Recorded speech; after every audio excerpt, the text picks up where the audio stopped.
The 73rd anniversary of the Central Bank of Sri Lanka was held at the Central Bank premises today under the theme The Way Forward, Price Stability and Poverty Need Good Governance. Significant progress has been achieved, but we are in a low-level equilibrium with output well below potential. This crisis is not yet over.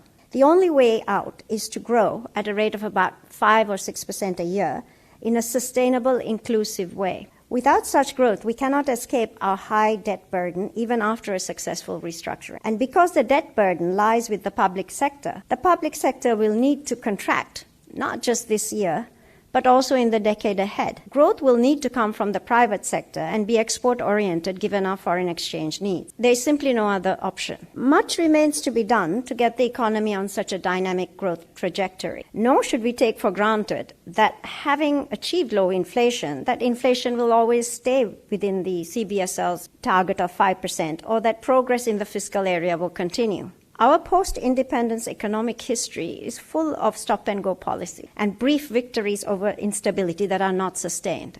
Well, this time really is different for 3 reasons. In all our previous bouts of macroeconomic instability, our public debt ratios have stayed below 80% of GDP. Tax revenues have never been as low as they were in 2021, and we had never defaulted on our debt.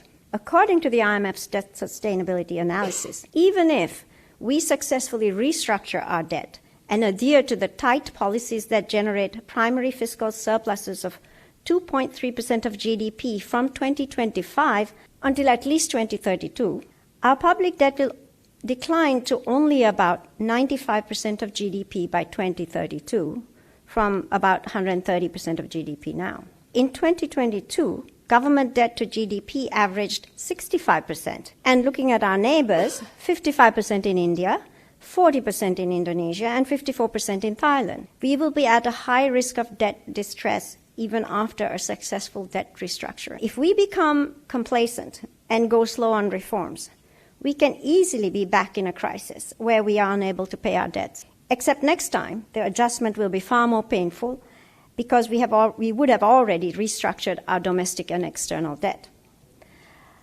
The second reason this time is different is that many people are now in poverty or very close to poverty and have little or no cushion left.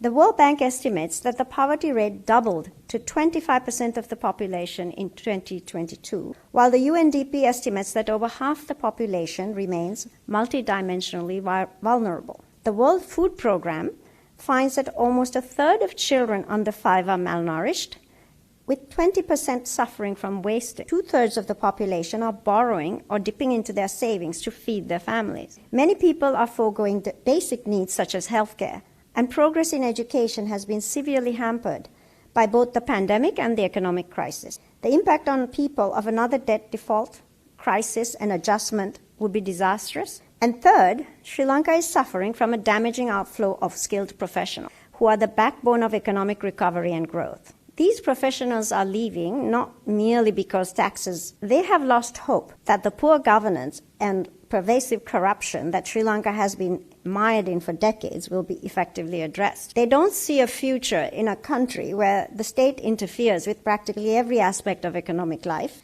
and politicians and public officials who engage in gross corruption are never punished. Another crisis will turn this outflow into an exodus.